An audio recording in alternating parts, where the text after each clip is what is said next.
Hello नमस्कार good morning सुप्रभात मेरे दोस्तों। मैं आपका भाई आपका दोस्त अपने इस YouTube चैनल पर आप सभी का फिर से स्वागत करता हूं और अपने उसी मोटिवेशनल कोट के साथ कि ना रुकूंगा ना झुकूंगा, सिर्फ करके दिखाऊंगा। आज का हमारा ये जो टॉपिक चलने वाला है स्पोकन इंग्लिश के अंदर है, इसमें हम देखेंगे दोस्तों use of has been have been. इससे पहले मैंने आप लोगों को जितने भी यूजेज करवा दिए, जैसे कि डू डज का यूज करवाया, इज एम आर करवाया, हैज हैव करवा दिया, उसका रिवीजन भी करवा दिया। इसके अलावा आप लोगों को मैंने करवाया डिड, वॉज, वर, हैड और उसका भी रिवीजन करवा दिया। उसके अलावा मैंने करवाया आपको shall, will, shall be, will be, shall have, will have. ये इतनी सारी जो चीज़ें थी, ये इतनी सारी चीज़ें मैं आप लोगों को करवा चुका। केवल जो हमारा शैल से लेकर के और शैल हैव तक का है उसका रिवीजन बचा है। और अब हम चलते हैं हैज बीन, हैव बीन, इसके बाद देखेंगे हैड बीन और इसके बाद में देखेंगे shall have been, will have been. ठीक है दोस्तों, अब देखिएगा आज की इस क्लास के अंदर ये हैज बीन और हैव बीन को करते हैं। तो सबसे पहली बात तो ये आती है कि जिस तरीके से बाकी जो यूजेज बताए हैं उन हर यूज के अंदर मैंने आपको बोला कि कोई भी अगर हिंदी का सेंटेंस लिखा हुआ होगा तो उस हिंदी के सेंटेंस के लास्ट में क्या साउंड होगी, तो उस साउंड की बात करते हैं। जब भी आपके किसी हिंदी सेंटेंस के लास्ट में से रहा है, से रही है, से रहे हैं, से रहा हूं और से रही हूं, ये इस तरीके की अगर आपको साउंड मिलती है तो आप पक्का मान लेना कि दिया गया जो सेंटेंस है उसमें किसका यूज करेंगे, हमें हैज बीन और हैव बीन का। हैज बीन किसके साथ में, ये देखिएगा, तो हैज बीन जो होता है वो आता है हमेशा सिंगुलर सब्जेक्ट के साथ में। सिंगुलर सब्जेक्ट मीन्स जैसे मैंने बोला ही, शी, इट, एनी नेम, इनके साथ में तो हमेशा किसका यूज लेओगे आप, हैज बीन का। और हैव बीन जो होता है, इस हैव बीन का यूज आप कहाँ लेओगे, plural subject. Plural subject means I, we, you, they, इनके साथ हमेशा किसको काम में लेओगे आप, हैव बीन को। फिर याद रखिएगा कि जब भी हैज बीन और हैव बीन कहीं पे यूज हो जाते हैं तो इसके बाद आने वाली मेन जो वर्ब होती है, इस मेन वर्ब की हमेशा यहाँ पे कैसी फॉर्म आएगी, fourth form. Fourth form means first form plus ING। इतनी बात सभी को क्लियर होनी चाहिए। अब देखिएगा यहाँ पे मैंने जो ये इसके ऊपर पहचान जो लिख रखी है ना कि हिंदी के सेंटेंस के लास्ट में क्या चीज़ मिलेगी, उसमें एक चीज़ एक्स्ट्रा है, ये वाली है ना। अब देखो ये रहा है, रही है, रहे हैं, ये चीज़ तो हमने कंटिन्यूअस है, जहाँ पे हमने क्या काम में लिया था, इज एम आर। तो फिर उसमें और इसमें डिफरेंस क्या है, इसमें डिफरेंस ये है कि वो जो हम कंटिन्यूअस वाली चीज़ें पढ़ रहे थे जहाँ पे केवल रहा है, रही है थी, उसके अंदर हम ऐसे किसी काम के बारे में देख रहे थे जो काम अभी फ़िलहाल चल रहा है। वो कब शुरू हुआ कब ख़त्म होगा इसके बारे में हमें कोई मालूम नहीं था। लेकिन यहाँ पे जब हम बात करेंगे तो उसके अंदर हमें वो काम जो अभी फ़िलहाल चल रहा है वो कब शुरू हुआ था, उसका शुरुआती टाइम क्या था, वो हमें पता होता है।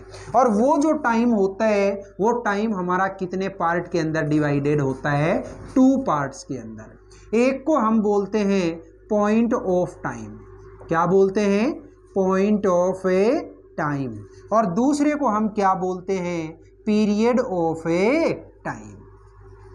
ठीक है, एक तो पॉइंट ऑफ टाइम है और एक है period of time. Point of time को शो करने के लिए हमेशा किसको काम में लेओगे, सिंस को, और पीरियड ऑफ टाइम को शो करने के लिए हमेशा किसको काम में लेओगे, फॉर को काम में लेओगे। बस आप सिंस और फॉर लिखो और इसके जस्ट बाद क्या लगा दो, टाइम है। कौन सा टाइम है, जिस टाइम पे हमारा काम शुरू हुआ था। आगे समझ में, तो ये 2 चीज़ें केवल आपको याद रखनी है अलग से, एक तो सिंस और एक है फॉर। अब आप कहेंगे सर सिंस कहाँ लगाएं और फॉर कहाँ लगाएं। अगर आपको कोई भी सेंटेंस दिया हुआ है, उस सेंटेंस के लास्ट में आपको इस तरीके से मिलता है कि जैसे शाम से, सुबह से, दोपहर से, कल से, रात से, कोई फिक्स डेट दे दी उससे, कोई फिक्स वार दे दिया उससे, कोई फिक्स मंथ दे दिया उससे, फिक्स ईयर दे दिया उससे, ये इस तरीके का अगर कहीं टाइम मिल जाता है तो आप क्या लिखोगे, उससे पहले सिंस।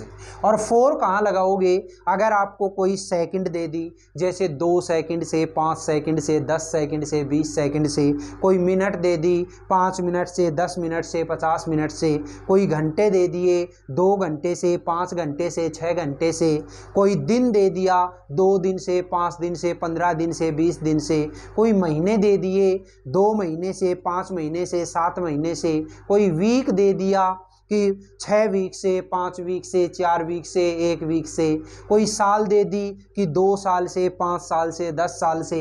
तो इस तरीके का अगर कोई टाइम दे दिया जाता है तो उसको हम क्या मानते हैं मेरे साथियों, पीरियड ऑफ ए टाइम। और पीरियड ऑफ टाइम को शो करवाने के लिए किसको काम में लेते हो आप, 4 को काम में लेते हो। ठीक है, बोलिए इतना सा मैटर है, ये समझ में आया या नहीं आया। और अब अगर ये समझ में आ गया है तो अब हम देखते हैं आगे इसके जो अलग अलग टाइप के जो सेंटेंस होते हैं उन सेंटेंसेज को। और आप जानते हैं कि जब भी हम सेंटेंस की कोई भी टाइप बनाते हैं तो उस टाइप के अंदर सबसे पहले हमारी जो टाइप आती है उस टाइप का नाम क्या होता है मेरे दोस्तों, अफर्मेटिव सेंटेंस। अफर्मेटिव जो सेंटेंस होगा, इस अफर्मेटिव सेंटेंस के अंदर है जो स्ट्रक्चर है वो क्या, सबसे पहले सब्जेक्ट, इसके बाद में हेल्पिंग वर्ब आती है। तो हेल्पिंग वर्ब यहाँ पे क्या है, एक तो हैज और दूसरी हैव, और इसके साथ में क्या, बीन। फिर इसके बाद में मेन जो वर्ब आती है उस मेन वर्ब की 4th फॉर्म, इसके बाद में ऑब्जेक्ट, इसके बाद में सिंस या फिर फॉर, और इसके बाद में जो टाइम दिया होता है वो टाइम। मैंने एक सेंटेंस बनाया, जैसे मेरी मम्मी सुबह से कपड़े धो रही है। देखो अब ये जो सेंटेंस है, इस सेंटेंस के अंदर आपने देखा, देखो से रही है ना, ये वाली साउंड मिली आपको। और जब भी ऐसी साउंड मिलती है तो पक्का मान लेना दिया गया सेंटेंस है उसमें हम हैज बीन, हैव बीन का ही यूज करेंगे। तो अब ये अफर्मेटिव सेंटेंस है, और अफर्मेटिव सेंटेंस में सबसे पहले आता है सब्जेक्ट। सब्जेक्ट क्या है, मेरी मम्मी यानी माय मदर। ठीक है, अब आपको पता है my mother is singular and we use helping verb has been with singular subject. तो हेल्पिंग वर्ब क्या काम में लोगे, हैज बीन। फिर इसके बाद में आप क्या करोगे, मेन वर्ब की 4th फॉर्म। तो मेन वर्ब है क्या, इसमें धोना, और धोना को क्या बोलते हैं, वॉश। वॉश की ING फॉर्म क्या हो जाएगी दोस्तों, वॉशिंग। ठीक है, my mother has been washing, मेरी मम्मी धो रही है, क्या धो रही है, कपड़े। Has been washing a clothes. ठीक है, कब से धो रही है, सुबह से। और ये जो टाइम है ये कैसा टाइम है, मेरा पॉइंट ऑफ टाइम है। और पॉइंट ऑफ टाइम को शो करवाने के लिए क्या लगाओगे, इससे पहले सिंस। ये लीजिए सिंस मॉर्निंग। ठीक है दोस्तों, ये है मेरा अफर्मेटिव सेंटेंस का स्ट्रक्चर और उसका एग्जाम्पल। बात करते हैं नेगेटिव सेंटेंस की। तो नेगेटिव जो सेंटेंस होता है, इस नेगेटिव सेंटेंस के अंदर आपको क्या करना है, सबसे पहले सब्जेक्ट लगाइएगा, इसके बाद में आप हैज या हैव लगाओ, और इसके बाद में नोट बीन लगाओ। ठीक है, फिर इसके बाद वर्ब की 4th फॉर्म, ऑब्जेक्ट, सिंस या फॉर, और इसके बाद में टाइम। ठीक है, एक एग्जाम्पल बनाया, जैसे वे 1 महीने से पढ़ाई नहीं कर रहे हैं। वे 1 महीने से पढ़ाई नहीं कर रहे हैं। तो देखो पढ़ाई करने वाले कौन है, वे, क्या बोलोगे इसको, दे। अब दे है ये प्लूरल सब्जेक्ट, और प्लूरल के साथ में क्या लगाओगे, हैव बीन। साथ में यहाँ पे नोट है तो क्या हो जाएगा, हैव नोट बीन। इसके बाद में मेन वर्ब, तो मेन वर्ब क्या है यहाँ पे, पढ़ाई करना, और पढ़ाई करना को क्या बोलोगे, स्टडी, और स्टडी की आईएनजी फॉर्म क्या हो जाएगी, STUDYING, स्टडी। ठीक है, कब से, 1 महीने से। तो ये जो टाइम है ये कैसा टाइम है मेरा, पीरियड ऑफ टाइम है, और पीरियड ऑफ टाइम के लिए क्या लगाओगे, फॉर ए 1 मंथ।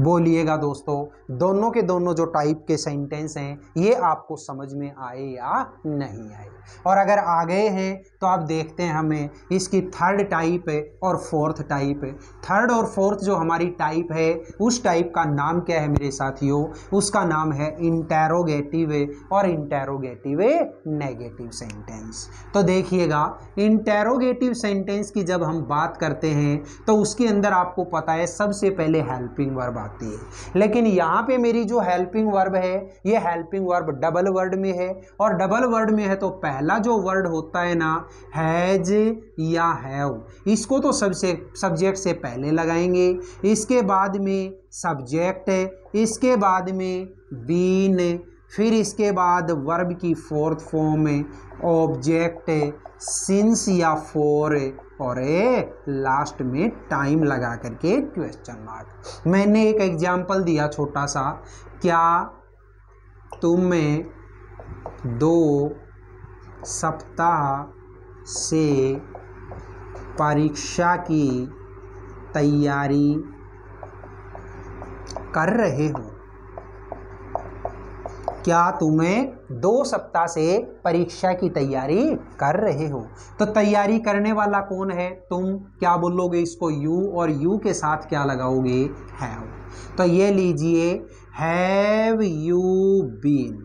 अब इसके बाद में मेन वर्ब, तो मेन वर्ब क्या है इसमें, तैयारी करना, और तैयारी करना को क्या बोलते हैं दोस्तों, प्रीपेयर, और प्रीपेयर की आईएनजी फॉर्म क्या हो जाएगी, प्रीपेयरिंग। ठीक है, प्रीपेयरिंग फॉर ए एग्जामिनेशन। ठीक है, कब से, 2 सप्ताह से, और 2 सप्ताह है ये, 2 सप्ताह तो क्या हो जाएगा दोस्तों, पॉइंट पीरियड ऑफ टाइम, और पीरियड ऑफ टाइम के लिए क्या लगाओगे, फॉर ए 2 वीक्स। ठीक है, have you been preparing for examination for 2 weeks, क्या तुम 2 सप्ताह से परीक्षा की तैयारी कर रहे हो। नेक्स्ट मैंने टाइप दी इंटेरोगेटिव नेगेटिव सेंटेंस, और इंटेरोगेटिव नेगेटिव जो सेंटेंस होता है, इस इंटेरोगेटिव नेगेटिव सेंटेंस का स्ट्रक्चर क्या हो जाएगा, सबसे पहले लगाओ हैज या हैव, इसके बाद में लगाओ सब्जेक्ट, इसके बाद में बी, नोट बीन, क्या लगाओगे, नोट बीन, इसके बाद वर्ब की फोर्थ फॉर्म, फिर ऑब्जेक्ट, फिर सिंस या फॉर, और इसके बाद में टाइम, और लास्ट में क्वेश्चन मार्क। जैसे मैंने एक एग्जाम्पल दिया, क्या तुम जन्म से राजस्थान में नहीं रह रहे हो, क्या तुम जन्म से राजस्थान में नहीं रह रहे हो। तो देखो, रहने वाला कौन है, तुम, यानी कि यू, और यू के साथ क्या लगाओगे, have.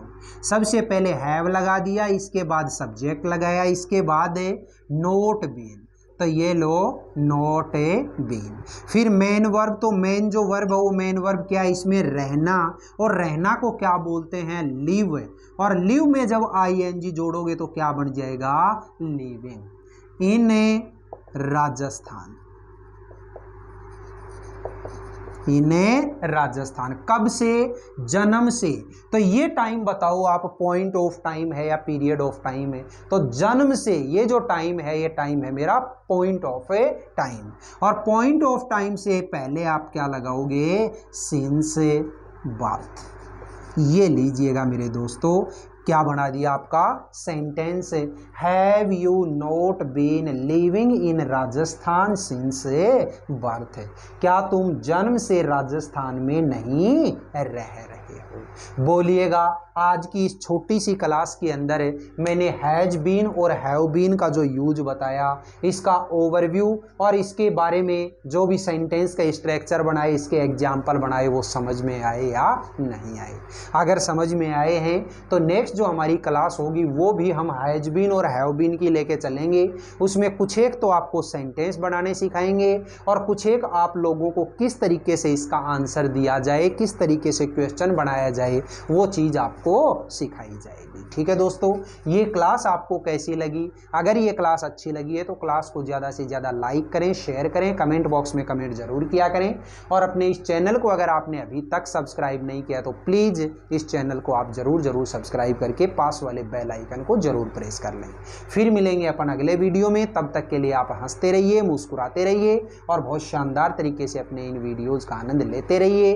All the best, see you again next time.